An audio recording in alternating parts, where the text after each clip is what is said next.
What was the weirdest use of duct tape you saw in the field? It wasn't patching gear, fixing a rifle, or holding together a Humvee window. No, it was Private Hanley duct taped to a chair, wearing a mop bucket like a crown, and being wheeled down the company hallway at 2 a.m. like some kind of discount Roman emperor. It started with boredom. We were in Kuwait between missions, stuck in a concrete barracks with nothing to do but sweat and wait. Someone found 2 rolls of duct tape in the supply closet. That was all it took. Hanley was the youngest in our platoon, always cracking jokes, always daring people. He said, "Bet you can't duct tape me so I can't get out." Big mistake. 4 guys jumped on him, and in 10 minutes, he looked like a mummy. Arms to his sides, legs bound, chest strapped to the chair. Someone shouted, "We need a crown for our king!"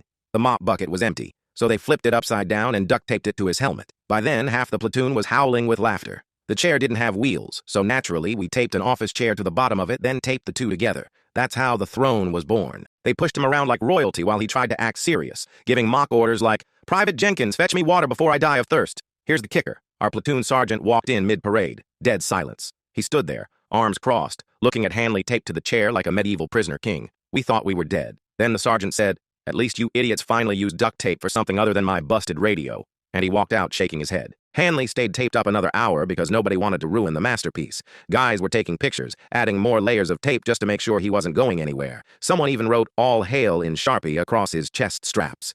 The whole barracks smelled like sweat, dust, and sticky tape. At one point, Hanley leaned forward and the mop bucket crown slid over his eyes, but he kept shouting royal decrees like, "Kneel before me, peasants!" We were dying of laughter. When we finally cut him loose, his arms were red and sweaty, and he had little duct tape marks on his uniform for days. He looked at all of us, dead serious, and said, "Next time, I'm bringing my own duct tape, gold edition." Someone actually went online later and ordered a shiny gold roll, just waiting for his next dare. To this day, I can't see a roll of duct tape without picturing him rolling down that hallway, mop bucket crown slipping, shouting, "Long live the king!"